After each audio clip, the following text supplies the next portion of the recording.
مسلمانوں کے لیے بھی وقف ان کی بہبود، مجموعی بہبود کے لیے خرچ ہوگا۔ اس پر جو لوگ کام کریں گے وہ خراج دیں گے، چاہے مسلمان ہو چاہے غیر مسلم ہو۔ خراجی زمین قیامت تک خراجی رہے گی، چاہے بعد میں کہیں ہماری بدقسمتی سے، شامت اعمال سے کوئی غیر مسلم حکمران آ جائے، پھر اگر آزادی حاصل کی جائے، سٹیٹس نہیں بدلے گا زمینوں کا، ونس خراجی آلویز خراجی۔ یہ ذرا سمجھ لیجیے علمی بات کیا ہے۔ قرآن حکیم میں ایک حکم ہے انفال کا، مال غنیمت کا، یہ سورہ انفال میں ہے، 10ویں پارے کی پہلی آیت ہے۔ اور دوسرا حکم ہے اموال فے کا، یہ سورہ حشر میں ہے۔ اموال غنیمت کا قانون یہ ہے کہ 5واں حصہ 1/5 بیت المال کا، 4/5 مجاہدین میں تقسیم ہو جائے گا۔ سوار ہے گھوڑا اور اونٹ بھی اس نے اپنا رکھا ہوا ہے تو اس کو دوہرا حصہ ملے گا، پیدل ہے اکیلا۔ اموال فے کیا ہے؟ کل کے کل بیت المال کے، کسی کا کوئی حصہ نہیں۔ عام خیال یہ تھا کہ یہ زمینیں جو فتح ہو رہی ہیں، عراق فتح ہو گیا، شام فتح ہو گیا، ایران فتح ہو گیا، مصر فتح ہو گیا، تصور تو کیجئے، the Fertile Crescent of the Middle East, سارا کا سارا فتح۔ چند سالوں کے اندر اندر چند ہزار صحابہ تھے جنہوں نے ان سارے علاقوں کو فتح کر لیا۔ اب انہوں نے مطالبہ کیا کہ جناب یہ مال غنیمت ہے، ہم نے جنگ کر کے فتح کیا، لہذا یہ زمینیں تقسیم کر دیجئے، 5واں حصہ رکھ لیجئے بیت المال کا۔ حضرت عمر نے فرمایا اگر میں نے یہ زمینیں اور یہ رقمیں تمہیں تقسیم کر دیے تو بعد کے آنے والے مسلمانوں کو کیا ملے گا؟ واقعہ یہ ہے کہ تاریخ انسانی کا بدترین جاگیردارانہ نظام قائم ہو جاتا اگر حضرت عمر یہ فیصلہ نہ کرتے۔ وہ عمر فاروق کان رائے موافقا بالکتاب والسنہ، کتاب اور وحی کے مطابق ان کی رائے، بلکہ میں کہتا ہوں وہی ان کی رائے کے مطابق نازل ہوئی۔ وہ عمر بن الخطاب جن کے بارے میں حضور نے فرمایا کہ لو کان بعدی نبی لکان عمر، میرے بعد کوئی نبی ہوتا تو عمر ہوتے، یہ ان کا اجتہاد ہے، اور یہ اجتہاد کسی مولوی کا نہیں، امیر المومنین کا ہے۔ جبکہ پوری ملت اسلامی ایک حکومت، ایک نظام، مذہب اور سیاست میں کوئی تفرقہ نہیں، وہی خطیب ہے مسجد نبوی کا اور وہی امیر ہے وہ حکومت کا، سربراہ ہے حکومت کا، اس کا اجماع اور خلافت راشدہ کا یہ اجماع، یہ تو گویا کہ ہمیشہ کے لیے اٹل قانون ہے۔ اس اجتہاد پر عمل کیجئے۔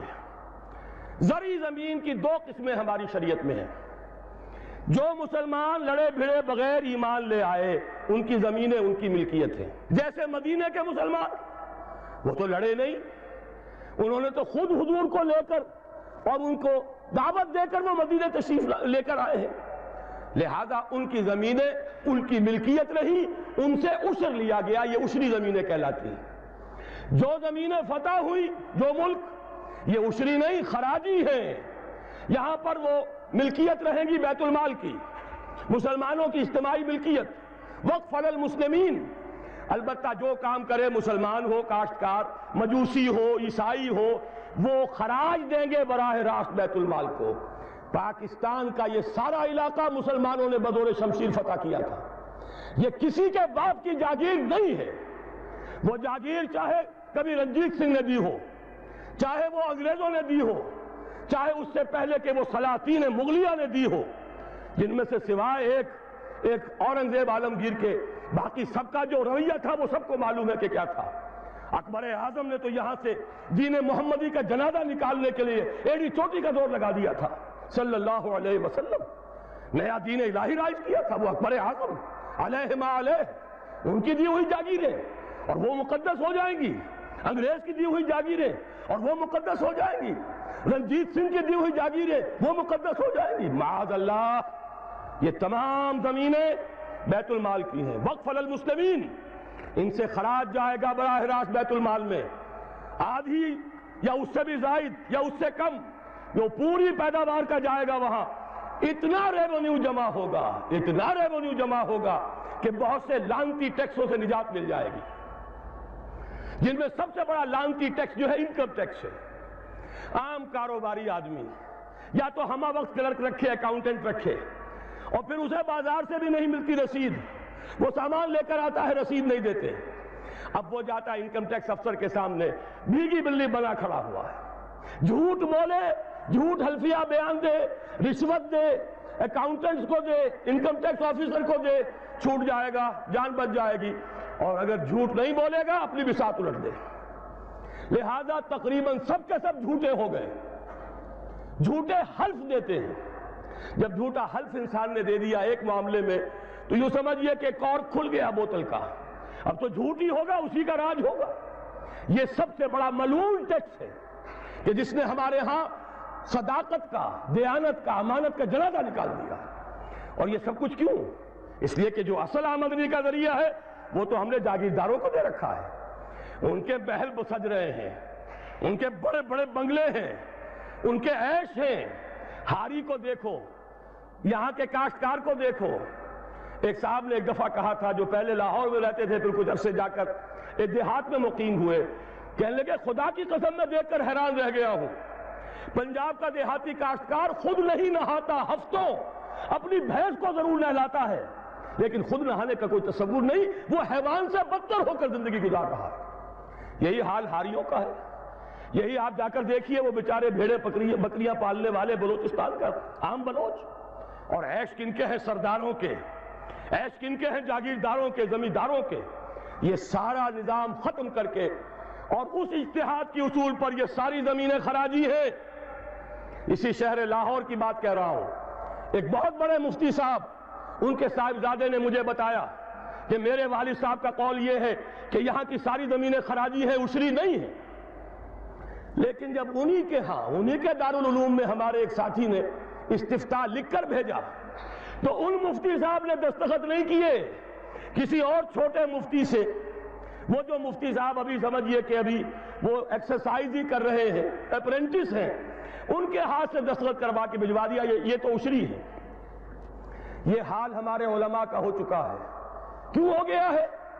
یہ سارے ادارے کن سے چلتے ہیں؟ چندے کون دیتے ہیں؟ سرپرستی کون فرماتا ہے؟ وہ تو وہی لوگ ہیں۔ سرمایہ دار کا چندہ نہ ہو تو دارالعلوم نہیں چلے گا، سرمایہ دار کا چندہ نہ ہو تو یہ سارے جو بھی ٹھاٹھ بچھے ہوئے ہیں، جو بڑی بڑی مسندیں سجی ہوئی ہیں، جو بڑی بڑی جائیدادیں بن گئی ہیں، ریاستیں بن گئی ہیں، یہ کہاں سے آئیں گی؟ لہذا سچ بات کیسے کہی جائے؟ ان کے لیے ہیں، مشکلات ہیں، لیکن اب ہمیں حقائق کو علل اعلان کہنا ہوگا۔ وہ جو اقبال نے کہا تھا، وہ شعر تو آپ کو سنایا جنرل صاحب نے، کس نہ باشد در جہاں محتاج کس، نقطہ شر مبینی نس تو بس۔ اور میں آپ کو شعر سنا رہا ہوں، جو حرف قل لفظ میں پوشیدہ تھی اب تک، اس دور میں شاید وہ حقیقت ہو نمودار۔ اور میں ابتدا میں کہہ چکا ہوں علامہ اقبال کی بات، میں ان کا ادنا طالب علم ہوں، ویسے میں انہیں کوئی معصوم نہیں سمجھتا، ان کی عملی زندگی ہمارے لیے مثالی نہیں ہے، قابل تقلید نہیں ہے، ان کا فکر ہے جو بہت بلند ہے۔ مجھے آج کے دور میں، اس پوری صدی میں، فکر کے اعتبار سے ان کے قریب بھی کوئی شخص نظر نہیں آیا آج تک۔ 60ویں برس میں ہوں اپنی عمر کے میں، اور مطالعہ کر رہا ہوں کم سے کم 40 برس سے۔ لیکن یہ کہ اپنی جگہ ہے، عظمت ایک پہلو سے بہت ہے، دوسرے پہلو سے وہ ہمارے لیے کوئی واجب التقلید نہیں۔ عملی زندگی خود وہ کہہ گئے، اقبال بڑا اپدیشک ہے، من باتوں میں موہ لیتا ہے، گفتار کا یہ غازی تو بنا، کردار کا غازی بن نہ سکا۔ کوئی بات نہیں، اللہ معاف فرمائے گا عمل کو۔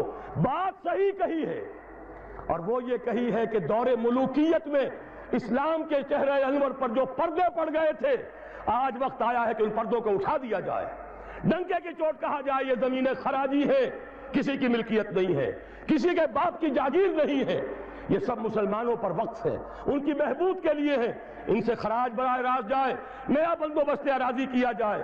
جو پہلے کام کر رہے ہیں ان کا حق فائق ہے، الفضل للمتقدمی پہلے موجود ہیں، جو کام کر رہے ہیں، ورکیبل یونٹ بنا دیا جائے۔ اور یہ وہ بات ہے، سن 82 میں میں نے صرف 2 مہینے کی خطا کی تھی، ضیاء الحق صاحب کی شورا میں 2 اجلاس اٹینڈ کیے تھے، اور ڈنکے کی چوٹ کہا تھا کہ خدا کے لیے ایک کمیشن بٹھائیے، جید علماء بھی ہوں اس میں۔ جب وہ دیکھیں گے کہ موقع ہے سچ بات کہنے کا تو بہت سے حضرات انشاءاللہ تعالی حق بیان کریں گے، لیکن یہ کہ ان کو موقع دیجئے، تحفظ دیجئے، اور یہ کہ بندوبست اراضی کے ماہرین کو بٹھائیے، زمین کا ایک نیا بندوبست ہو جو اس ملک کے لیے مفید ہو، جو عوام کی بہبود میں ہو، جس سے عدل و انصاف کے تقاضے پیدا ہو، پورے ہو جائیں، اور سارا ریونیو بیت المال کو، خزانے کو، اس لیے کہ خراج کی رقم ہر مصرف میں آ سکتی ہے، دفاعی مصرف میں آ سکتی ہے، انتظامی مصرفوں میں آ سکتی ہے، جبکہ عشر اور زکوٰۃ صرف مسلمانوں کی بہبود پر خرچ ہو سکتا ہے۔ لیکن خراج کا معاملہ یہ ہے کہ بہت سی چیزیں جس کے لیے ہمیں ٹیکسیشن کا سہارا لینا پڑتا ہے، وہ سب کے سب بھی ہم اس خراج کی رقم سے پورا کر سکیں گے۔ بہرحال یہ بڑا مشکل کام ہے، مشکل کے بغیر دنیا میں کبھی کچھ نہیں ہوا۔ قربانی کے بغیر کہیں اسے آپ توہین رسالت نہ سمجھ لیں، معاذ اللہ ثم معاذ اللہ، قربانی کے بغیر محمد الرسول اللہ والذین معہ، اگر کسی کو حق پہنچتا تھا کہ انہیں کوئی تکلیف نہ پہنچتی اور انقلاب آ جاتا تو وہ محمد تھے صلی اللہ علیہ وسلم۔ وہ حقدار محبوب رب العالمین سید الاولین والآخرین، ان کو حق پہنچ سکتا تھا۔ ان کے پاؤں میں صرف کانٹے نہیں چبھے، وہ تو ابتدائی بات ہے جب چچی بچھا دیا کرتی تھی دروازے کے باہر کانٹے لا کر، ان پر تو پتھراؤ ہوا ہے، ان کا جسم مبارک لہو لہان ہوا ہے، وہ 3 برس کے لیے شیب بنی ہاشم میں محصور رہے ہیں، شدید ترین فاقے آئے ہیں، وہ 3 دن غار ثور میں چھپے ہوئے رہے ہیں، اور وہاں آپ نے اپنے آپ کو جو ہے محفوظ رکھا ہے۔ پھر کیا نہیں ہوا؟ جنگ بدر میں طویل ترین سجدہ کیا، اے اللہ کل جو مارکا ہونے والا ہے، اگر کہیں یہ 313 میرے 15 برس کی کمائی اگر کہیں یہ کل ختم ہو گئی تو پھر قیامت تک تیرا نام لینے والا کوئی نہ ہوگا۔ حضرت ابو بکر تھے جو جھونپڑی کے باہر پہرا دے رہے تھے ننگی تلوار کے ساتھ، انہوں نے عرض کیا حضور بس کیجئے بس کیجئے۔ پھر کیا غزوہ احد میں دندان مبارک شہید نہیں ہوئے؟ کیا 70 صحابہ شہید نہیں ہوئے؟ جن میں ایک حمزہ بھی ہے رضی اللہ تعالیٰ عنہ، اسد اللہ و اسد رسول ہی تو ہے ہی، سگے چچا بھی ہیں، خالہ زاد بھائی بھی ہیں، دودھ شریک بھائی بھی ہیں، ساتھ کے کھیلے ہوئے ہم جولی بھی ہیں۔ ان کی لاش آئی ہے، ناک کٹی ہوئی، کان کٹے ہوئے، پیٹ چاک کر کے کلیجہ چبا ہوا۔ اس کے بغیر انقلاب نہیں آیا تھا، اس کے بغیر نظام نہیں بدلتا۔ یہاں تو زرعی ٹیکس کوئی لگنے نہیں دیتا، مرکز سے ذرا سی کوئی پالیسی مجھے تو نہیں معلوم کہ کیا آئی ہوگی، مجھے کوئی توقع ہی نہیں کہ وہاں سے کوئی خیر بھی آ سکتا ہے، لیکن یہ کہ کوئی ایسی تھی کہ وہ نازک مزاج شاہاں، ان کے لیے تو وہ بھی ناقابل برداشت ہو گئی۔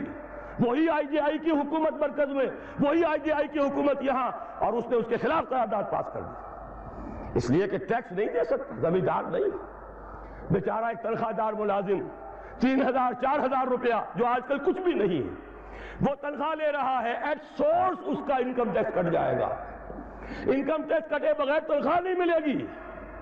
لیکن یہ کہ ان کے لیے کوئی ٹیکس نہیں ہے، جو ٹیکس دینے کو تیار نہیں، جن پر ٹیکس نواز شریف صاحب لگا سکتے ہیں، نہ بے نظیر لگا سکی، نہ بے نظیر کا باپ لگا سکا، نہ نواز شریف صاحب کے جو سرپرست تھے وہ لگا سکے۔ ظاہر بات ہے کہ اس کے لیے تو جب تک جانی قربانی نہیں دی جائے گی، جب تک کہ ہزاروں لوگ اپنے خون کا نذرانہ دینے کو تیار نہیں ہوں گے، یہ ظلم کی رات ختم نہیں ہوگی۔ 7ویں چیز زکوٰۃ کی کامل تنفیذ، اس کو بھی تھوڑا سا سمجھیے۔ بہت بڑا مذاق ہم نے اڑایا ہے شریعت اسلامی کا، بینک ڈپازٹ پر زکوٰۃ لگا دی، بڑا تیر مارا، زکوٰۃ نافذ کر دی، گویا کہ دھوکہ دیا لوگوں کو۔ ایک دھوکہ دیا زکوٰۃ آ گئی، دوسرا دھوکہ دیا سود گیا، جاء الحق وزهق الباطل، تو گویا کہ سارا کام تو ہو گیا، لیکن آدمی دیکھ رہا ہے نہ میرے حال کے اندر کوئی تبدیلی آئی، نہ سرمایہ داروں کی سرمایہ داری میں کوئی کمی آئی، نہ غریبی اور احتیاج ختم ہوئی۔ ہسپتالوں میں جا کے دیکھیے کس طرح دھکے مل رہے ہیں۔ وہ تو جن کے پاس بڑی بڑی فیسیں دینے کے لیے پیسے ہوں وہ جائیں، جو بھی نرسری ہومز ہیں بڑی سے بڑی وہاں پر جو فیس ادا کرے۔ غریب آدمی دھکا کھاتا ہے یا پانی لے کر آتا ہے، یا وہاں بھی لوٹ مار ہوتی ہے، پرچے لکھ دیے جاتے ہیں بازار سے جا کے دوا لے آؤ، اور اس میں سے بھی آدھی رکھ کر اسے آدھی استعمال کی جاتی ہے۔ یہ اس ملک میں ہو رہا ہے۔ جبکہ زکوٰۃ بھی آ گئی، سود بھی چلا گیا، جاء الحق بھی ہو گیا، زهق الباطل بھی ہو گیا، جبکہ کچھ بھی نہیں ہوا، دھوکہ ہی دھوکہ، فریب ہی فریب۔ صحیح کہا جنہوں نے کہا یہ سود کی نجاست میں سے ایک حصہ آپ نے لے لیا، 10% 15% سود دیا تھا، 2.5% لے لیا، سود کا چوتھا پانچواں حصہ لیا ہے، اللہ اللہ خیر صلی اللہ، نجاست ہی نجاست ہے، اس سے کیا خیر وجود میں آئے گا۔ ہاں کچھ مولوی خوش ہو گئے، کچھ مدرسوں کے وظیفے بن گئے، کچھ حقیقی اور کچھ مصنوعی دفتروں صرف رجسٹروں پر لکھے ہوئے مدرسے۔